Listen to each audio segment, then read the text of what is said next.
नमस्कार, स्वागत है आप सभी का। आज की हमारी कविता है फूल, मोमबत्तियाँ और टूटे सपने। डॉक्टर धर्मवीर भारती द्वारा रचित यह एक प्रसिद्ध प्रतीकात्मक कविता है और इस कविता में फूल, मोमबत्तियाँ और टूटे सपने प्रतीकों के माध्यम से कवि ने मनुष्य को यह संदेश देने की कोशिश की है कि जब इंसान के जीवन में सब कुछ खत्म सा होने लगता है, उसकी आशाएँ धूमिल हो जाती हैं और ऐसा लगता है कि जीवन में अब कुछ भी शेष नहीं बचा। तब भी कहीं न कहीं आशा की एक किरण जीवित रहती है, जो हमें फिर से नया जीवन शुरू करने की प्रेरणा देती है। चलिए शुरू करते हैं इस कविता को और जानते हैं कि इन प्रतीकों के माध्यम से कविवर धर्मवीर भारती जी क्या कह रहे हैं। यह फूल, मोमबत्तियाँ और टूटे सपने, ये पागल क्षण, यह कामकाज, दफ्तर फाइल, उचाट सा जी, भत्ता वेतन, ये सब सच है। न केवल बड़े-बड़े क्षणों को, विपत्ति के समय आए हुए बड़े क्षणों को, बल्कि हमारे रोज़मर्रा के जीवन में भी जो छोटी-छोटी सी बातें आती हैं, जो हमारे जीवन को प्रायः नीरस बना देती हैं, उन बातों से प्रायः हम तंग आ जाते हैं और कभी-कभार सोचते हैं कि ठीक इसी प्रकार से हमारी दिनचर्या एक लगातार चलती रहती है एक निश्चित से ढर्रे पर। और जब इस प्रकार से हमारी दिनचर्या चलती रहती है तो हम कभी-कभी सोचने लगते हैं कि क्या यही जीवन है? और हम अपने जीवन को निस्सार मानते हैं। लेकिन कवि के अनुसार ये हमारे जीवन का एक हिस्सा है, एक अभिन्न अंग है। इससे हम अछूते नहीं रह सकते और ना ही इसे ये कह सकते हैं कि ये हमारे जीवन को नीरस बनाती है। वास्तव में ये जीवन का एक अंग है, एक अभिन्न अंग है और ये हमारे जीवन के साथ ही चलता है। जीवन की बड़ी विपत्तियाँ और जीवन की एक रस पल जो लगातार चलते रहते हैं, इन दोनों को ही बड़ी बारीकी से वो हमारे सामने लेकर आते हैं और कहते हैं कि चिताओं पर चढ़ा दिए गए फूल और हमारे स्मारकों पर जलाई गई मोमबत्तियाँ और हमारे टूटे सपने, सभी कुछ सत्य है।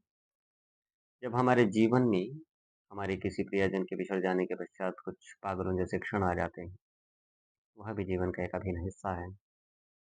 उससे ना हम बच सकते हैं, कभी न कभी हमारे जीवन में ऐसे पल आते हैं और यही नहीं, प्रत्येक व्यक्ति अपनी रोजी-रोटी कमाने के लिए, अपनी आजीविका उपार्जन के लिए काम-काज करता है, दफ़्तर जाता है, फ़ाइलों में उलझा रहता है और बड़ी उचाट से उसकी ज़िंदगी हो जाती है। उसे प्रायः अपने वेतन और भत्तों का ख़्याल लगा रहता है। वह प्रायः इसी जोड़ या घटाव में लगा रहता है कि किस प्रकार से उसके वेतन में वृद्धि होगी और किस प्रकार से उसके जीवन की जो मूलभूत आवश्यकताएँ हैं, वो पूरी होंगी। और कभी-कभी जब वो इस विषय में सोचने लगता है, तो ऐसा लगता है कि क्या यही जीवन है? कहीं ऐसा तो नहीं है कि उसका जीवन एक निश्चित ढर्रे पर चलने के कारण बिल्कुल बोझिल हो चुका है। वह जीवन का जो वास्तविक अर्थ है वह खो चुका है। लेकिन कवि कहता है कि यह सब सच है।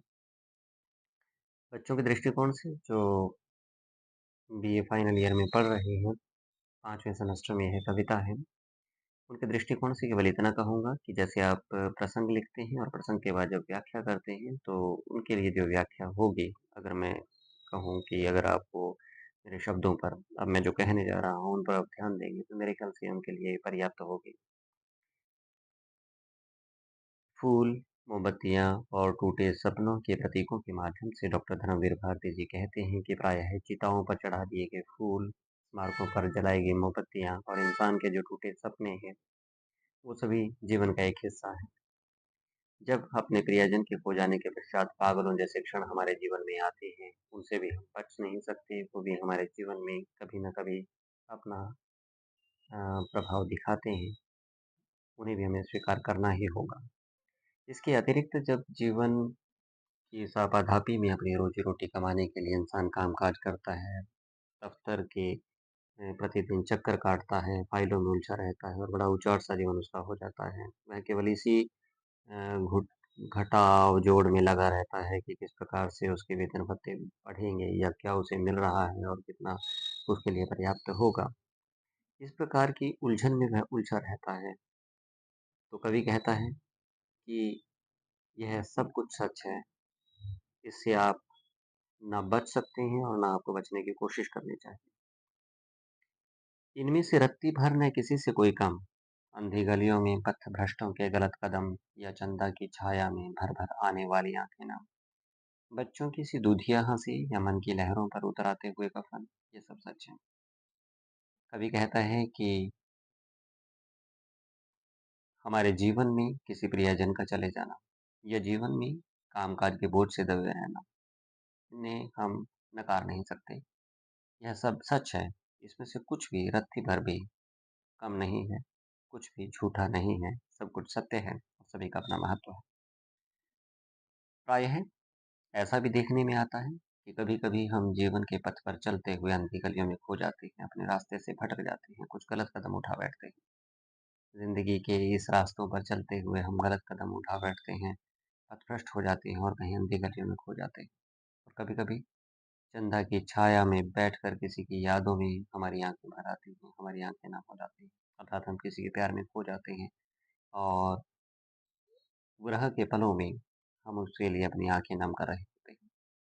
और कभी-कभी बच्चों की सी दुधिया हँसी हमारे होठों पर थिरक उठती है और कभी-कभी हमारी मन की लहरों पर कफन से उतर आते हैं, जैसे ऐसा लगता है कि जीवन में कुछ विशेष नहीं।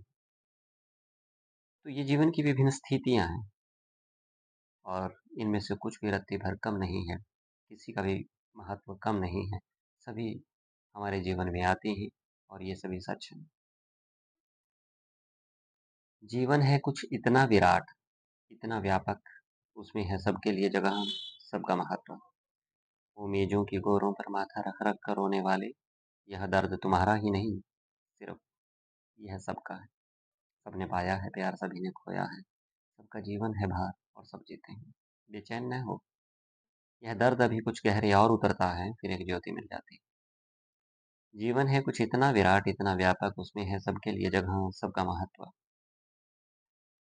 विभिन्न स्थितियों का वर्णन करते हुए कविवर डॉक्टर धर्मवीर भारती जी कहते हैं कि हमारे जीवन में अनेक दुखमय क्षण आते हैं, अनेक बोझिल क्षण आते हैं, अनेक ऐसे क्षण आते हैं जब हमारे मन में कहीं कफन से उतर आते हैं, जो बहुत दुखदायक होते हैं। हमारी आँखें नम उठती हैं, ऐसे बहुत से क्षण आते हैं और वो सभी सच हैं।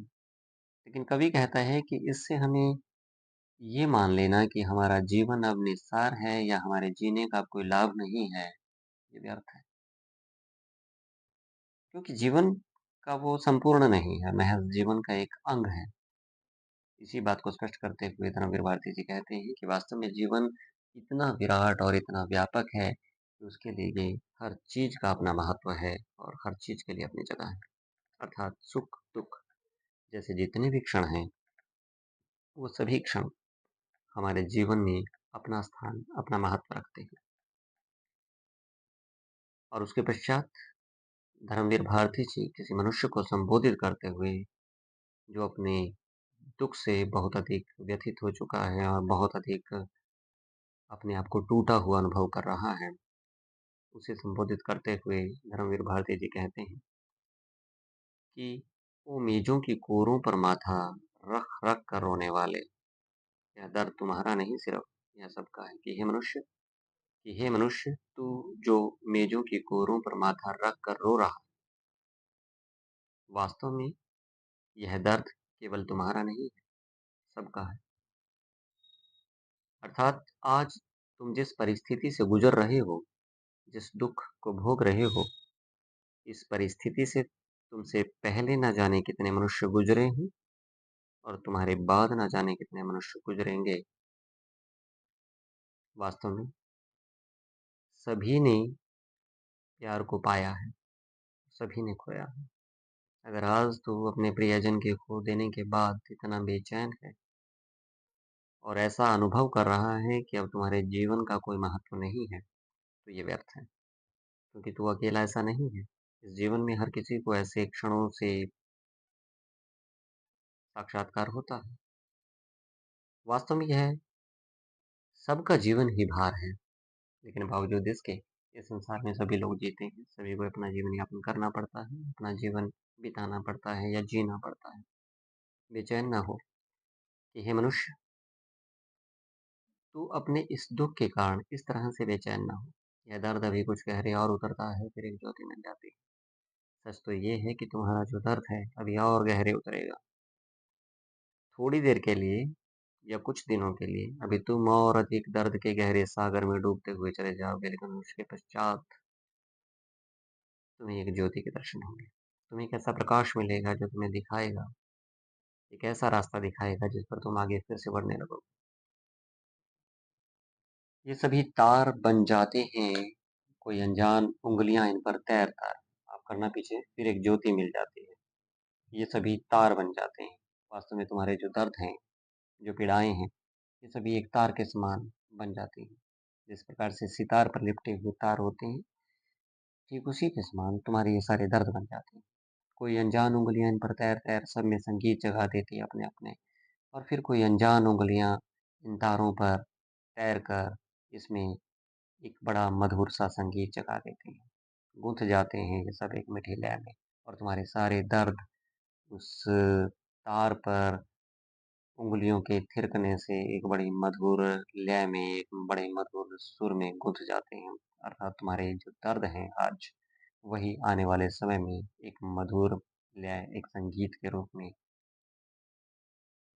सुगठित हो जाते हैं।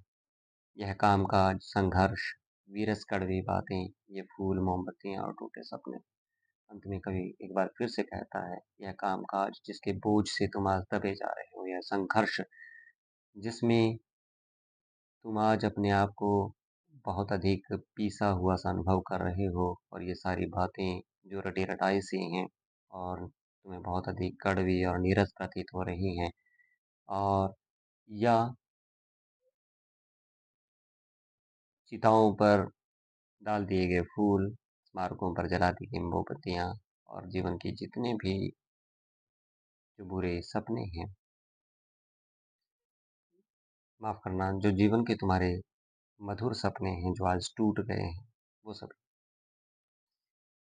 ये सभी आने वाले समय में एक तार के सदृश बन जाएँगे। इन पर एक अनजान उँगलियाँ तैरेंगी, और वो अनजान उँगलियों के तैरने से वह एक मधुर संगीत में परिगणित हो जाएँगी।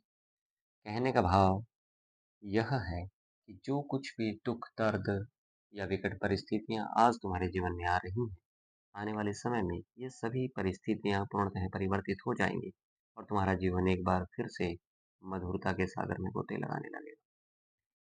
यह दर्द विराट ज़िंदगी में होता परिणत है तुम्हें निराशा, फिर तुम पाओगे ताकत। उन उँगलियों के आगे कर दो माथा नत, जिनके छू लेने भर से पूर्ण सितारे बन जाते हैं मन के छाले। वो मेजों के कोरों पर माथा रख कर रोने वाले, हर एक दर्द को नए अर्थ तक जाने। यह दर्द विराट ज़िंदगी में होता परिणत।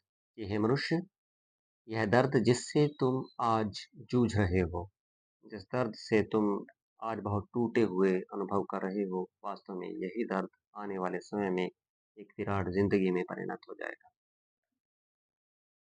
आज तुम निराशा का अनुभव कर रहे हो, लेकिन तुम एक बार फिर से ताकत का अनुभव करने लगोगे। इसलिए हे मनुष्य, तुम उन अनजान उँगलियों के सामने अपने माथे को नत कर दो। अर्थात जो कुछ भी आज तुम्हारे जीवन में घटित हो रहा है, और जिसका तुम निराकरण नहीं करवा सकते, जिससे तुम बच नहीं सकते, ऐसी स्थिति में उन परिस्थितियों के समक्ष स्वयं को नतमस्तक कर दो। उन उँगलियों के सामने तुम अपने आप को नतमस्तक कर दो। अनजान उँगलियाँ अर्थात कोई दिव्य शक्ति, कोई अज्ञात सत्ता जो तुम्हारे जीवन को चला रही है, उसके समक्ष अपने आप को नतमस्तक कर दो।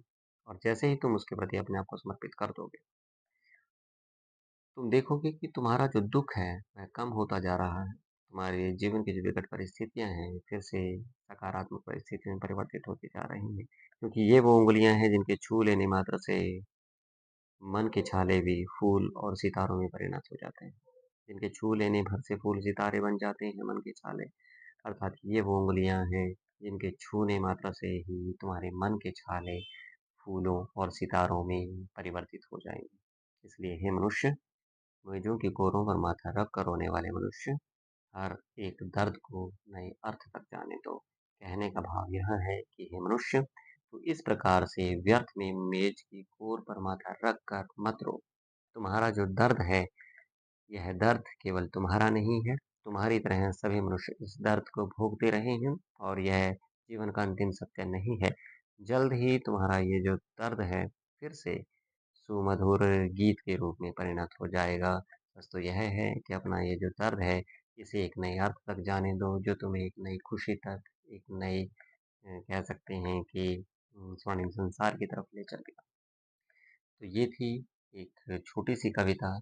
आशा करता हूँ कि ये कविता आपको पसंद आई होगी और उससे महत्वपूर्ण बात है कि इसका जो अर्थ है, वो आपको समझ में आ गया होगा। धन्यवाद।